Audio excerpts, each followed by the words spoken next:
I've spent over the course of a year investing my time and energy into playing through the entirety of the Trails series, a franchise that has now become one of my favorite RPG series of all time, only losing out to Kingdom Hearts. And after finally catching up a few weeks ago, as of the writing of this script at least, I now stand before you with a review of my most anticipated game of the year, Trails Through Daybreak. A game that many Trails fans have touted as the absolute best the series has to offer. But the big question is, were they right? Or was this game a victim of overhyping? Well, that's what we're about to find out. Grab some sweets, equip a plug-in, preferably one with Aura Breath on it, and let's get into my review of Trails Through Daybreak. So, to kick things off on the list of pros here, let's talk about the graphics. Because goddamn, Falcom's new engine is a fucking visual treat and a half. Now, we did get a small glimpse of what Daybreak was going to look like when it finally released in Reverie, although it was pretty toned down so it could run on the older engines. But with Daybreak, that restriction was no longer there. So we got the full experience, baby, and it was glorious. Everything you could have possibly thought of got a major facelift. I'm talking models, shading, cutscenes, attack animations. Everything now just looks 10 times better and more fluid. One of the best looking moments is in Chapter 5, when you're going through this underground labyrinth, and the entire area is illuminated by torches, and the shadows just bounce off the models, the faces, and it's just beautifully, and the titties are just doing their jiggling. It's just, be still my beating heart. It always amazes me on how much this company can just keep improving in visual quality. It has me genuinely excited for whatever next engine they end up coming up with. Even if I believe this one will be very hard to top by a long shot. It also helps that Calvard itself is just a beautiful region to look at, brim with beautiful cities, gorgeous mountains, lovely landscapes of all kinds. My favorite area in the game though was probably the desert town of Tharbad for its beautiful scenery and high energy. Plus, it's also home to this game and probably one of the series' best characters. Matters in movies is entertainment. I'm talking F&V.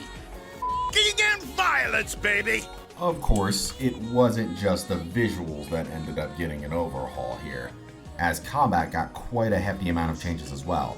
At its core, it is the same system we've all played and fallen in love with. Turn-based combat with an emphasis on moving around the battlefield and utilizing things like crafts, orbments, and other sorts of builds to rip your opponents to shreds. But that's not what's so awesome about the gameplay. No, what's so rad about the gameplay was all the insane changes and additions to it. So, to start, let's get into the changes for combat. For one, you can now freely move around in battle as opposed to just being tied to taking up a turn, which allows battles to flow a lot faster. It's also to complement the change to the link system, where instead of having to utilize a menu, chain attacks are based off whoever you're standing next to in the battle area, adding a risk-reward feel to the gameplay.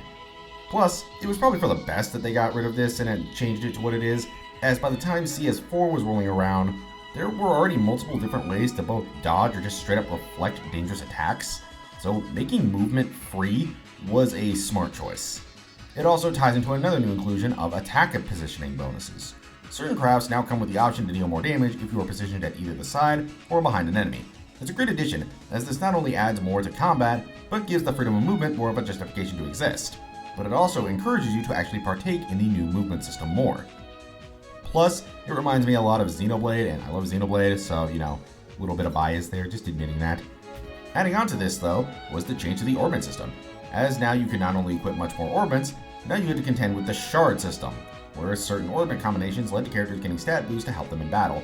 Examples being gaining strength boosts when executing certain commands, adding extra elemental damage to your attacks, or even regenerating your health after battle. It adds an interesting new level of customization to the game that I'm kind of curious how they plan to expand upon it in later titles. Speaking of shards, there's now a new mechanic in Daybreak known as shard boosting, where after equipping an item known as a hollow core and using the boost in battle, your character will gain a stat increase in battle to fuck them monsters up. These shard boosts are also tied to S-crafts now, as if a character wants to utilize an S-craft in battle, they now have to use up to 2 shards to activate it.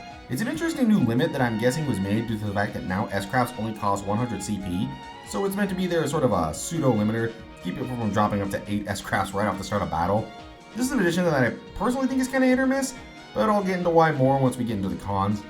For now, I want to talk about what is probably Daybreak's biggest and most well-known change, and that is the addition of action combat. Before every battle begins, the character you control in the overworld can spend time wailing the absolute fuck out of overworld enemies in order to build up the stun gauge. When said stun gauge is filled up and maxed out, as you can guess, it stuns the enemy, and this allows you to jump into turn-based mode and deal free damage to the monster you're facing. Honestly, it's my favorite aspect of Daybreak's combat.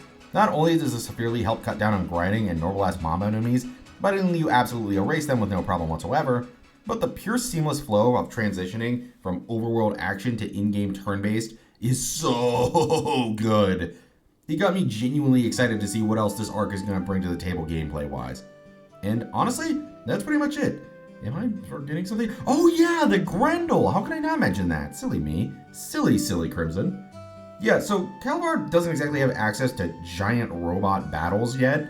The Divine Knight battles don't exist here as a result. You are instead treated to Grendel fights, which I really enjoyed. They're a lot faster than the Divine battles were and focus more on utilizing the newer systems introduced in Daybreak, which I appreciate, so it didn't just become Cold Steel 2.0. I also just love how badass the Grendel is. It feels so good to use, and I love its design. Easily one of the best additions to the series was these things, and I'm very excited to see what Daybreak 2 does with them. And with that said, that's pretty much it for combat. So let's get into talking about the other major gameplay change, and that is the change to how quests work. Side quests, or known as 4 Spriggans in this game, now give you the option to choose how they end, and depending on the quest and how it's wrapped up, it can give you alignment points that lean towards the cast, siding with either Law, Gray, or Chaos. And these come into play in some really interesting ways, from making new bosses appear to having certain characters appear in cutscenes. Although, this entire concept is utilized at its absolute best in Chapter 5, where the main antagonist traps you and several others in a city, and you have to fight in an all-out battle royale for the chance to stop them. And it's here where, depending on what alignments you chose to focus on, culminates in what group, and even more so what party members the main group will team up with. Focusing on Law unlocks the Bracers to team up with. Gray has you team up with Heioi, and Chaos lets you actually team up with Ouroboros. Yeah, you get to team up with Ouroboros of all people. You sadly don't get to control them, but the fact it's even an option is actually super rad. There's also a secret 4th option that's unlocked if you have enough points in both Law and Chaos, but I'm gonna leave that for you guys to learn about later. For now, I think it's time to talk about the story and its characters. Now, like many other Trails games I reviewed before this, I will not be going into much story territory, as I believe everyone should enter this series as blind as possible in order to have the best experiences they can. Even more so that this game was just released recently. So with that said, what's this game about? Well, since Daybreak is the beginning of an all-new arc and the kickoff to the second half of Trails' ongoing story, it of course introduces an all-new cast of characters. The front of them all is one Van Arkwright, a mid-20s Calvardian that takes up the job occupation of Spriggan at the self-ran Arkwright Industries. I've mentioned the Spriggans before in this review, but what even are they? Well, they're similar in vein to something like Bracers that take jobs from civilians. However, unlike Bracers that work more on the side of the law, Spriggans operate in a far more gray area, just barely operating in a section of the law that keeps them from being below it. They're people who dance with the darkness and see the ugly truth of the world. And that ends up encapsulating Van's personal mindset. He spent so much time as a Spriggan seeing the uglier side of humanity that he's developed a much more jaded look at both the world and himself as a person, to the point where he genuinely feels like he has nowhere to belong. A fact that not only causes friction between his childhood friend and totally obvious will they won't they love interest Elaine, also what is focused on most for his bond with the rest of the cast, which helps fits this game's variant of found family.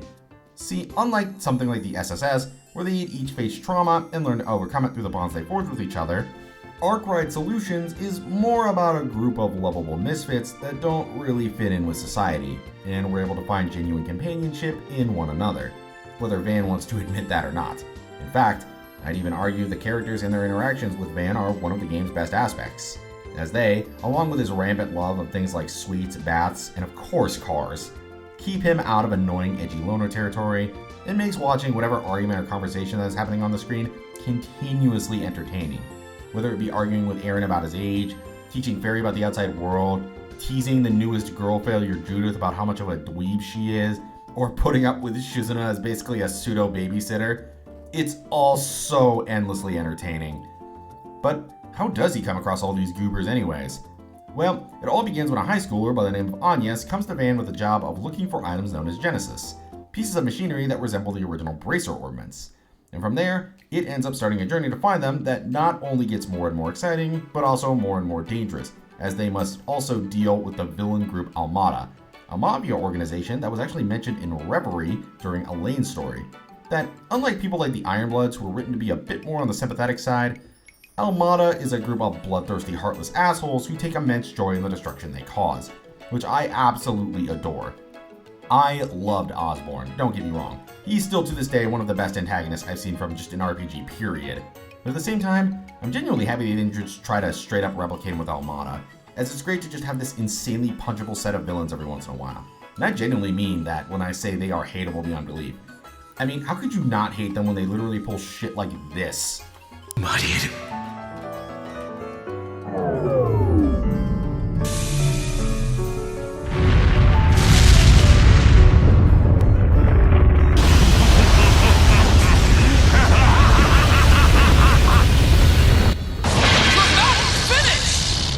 Yeah, they're a pretty fucked up bunch of hooligans. They do have a couple of issues, sure, but overall I think they were a solid set of villains to start off our first game with. And honestly, that's pretty much it for the rest of the story. I would love to talk more and more about this, believe you me, but with how recently this game is released, I prefer it to be even more spoiler free than I already am on my other Trails videos. So I'm going to use these last few seconds to gush about the music a little bit. It's all just completely fantastic. I love all of the new tracks. It has a great sense of energy to each one, especially in cutscenes and boss fights. And I'm really excited to see what the composer creates for its inevitable sequels. And with that said, that's all for my pros. So now it's time to get into the cons. So I had a lot, and I mean a lot, to say in regards to my positives with Daybreak. And if I wasn't doing my absolute best to avoid spoilers, I'd have dozens of more positives to say as well. But since this just came out and I want to retain my Trails code, let's just get into the issues of Daybreak instead. Starting first and foremost with combat. Now, I have loved pretty much every change that's been added to the combat. No doubt about that. But I do think the system has some problems, and most of them have to do with battles themselves.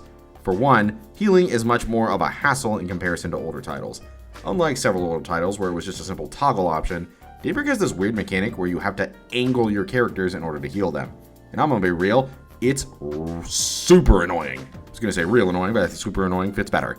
I'd much rather prefer they go back to the toggle actions other than whatever this was going for. Another issue with gameplay were the plugins, which took the place of orbments with how you utilized arts in battle and in the overworld. It's an interesting idea, but they came with a big problem. They were way too restrictive. Sure, you can unlock some new slots to equip your own, but with over half of them locked to specific arts, it got pretty damn frustrating. But considering how easy this game is, I wouldn't be surprised if people glossed over that to focus on this specific issue.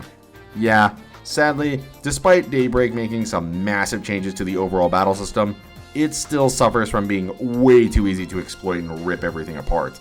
And while it is still really fun to make builds that turn your enemies into just punchable piñatas of death, it still turns the game into Easy Street McGee land, which pretty much everyone and everything dies in a couple of turns, or even faster if you use shard boosting.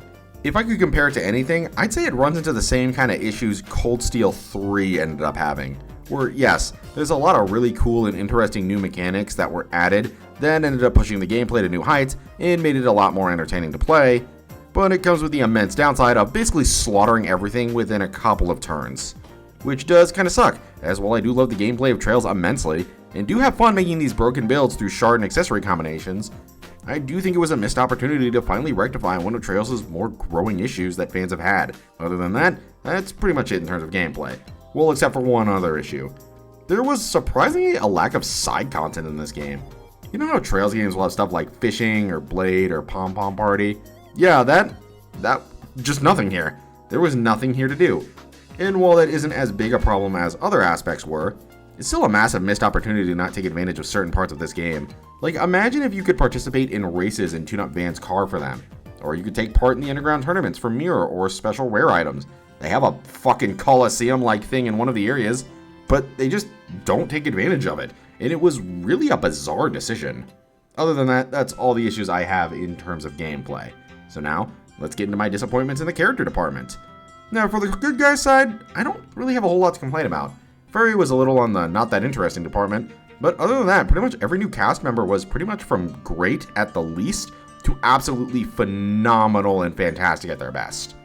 My real complaints in terms of characters come from the Almana members Viola, Olympia, and Alexander. And it's not exactly like they're terrible either, just underwhelming, and especially in comparison to guys like Melchior, who had this manic Joker-like evil energy to him that made him so entertaining to have as an antagonist, or Almada's leader Dantes, who was a great example of a pure, unnerving force of nature that took nothing but the cruelest enjoyment in spreading fear and terror. But the other three, not so much.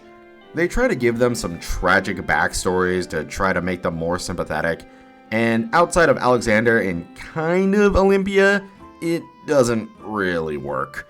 I honestly think they should have just said fuck it and made them all completely irredeemable assholes, since that worked out far better for the other two. But they really wanted to have some sympathy thrown in, and it sadly didn't connect for me. With that said, that's pretty much all I have to say in terms of cons. There were a couple of story beats I could talk about, but considering I promised that I would do this as spoiler-free as possible, I won't be talking about it. So I'll just say here that the pacing could have been a little better in certain areas and move on to my final thoughts. We have finally arrived at the end of the review, and honestly, I have nothing left to say other than Trails Through Daybreak was absolutely fantastic. It has its issues, sure, but good God did I love pretty much everything else. And it's easily up there as one of my favorite games of the year, alongside Unicorn Overlord, Like a Dragon Infinite Wealth, and possibly even Visions of Mana. That's why my final rating for this game is a remarkable 9 out of 10. Thank you all so much for watching another one of my Trails reviews, and now with that done, we're pretty much all out of Trails mainline titles, if we don't count Nayuta. I'm officially joining the waiting room for Daybreak 2. But until then, that and my inevitable Ryuta review, and of course the Trails remake and all of other Trails content that's going to be coming in 2025, I have another series that it's time to place my focus on. If you enjoyed this video and want to see more, make sure to hit the like and sub button down below, along with turning on my notifications to see videos the second they end up releasing, and maybe even leave a little comment down below to help me in the algorithm, or if you're up for a fun little chat. That's all folks, have a wonderful day, and I'll see you next time for more RPG content.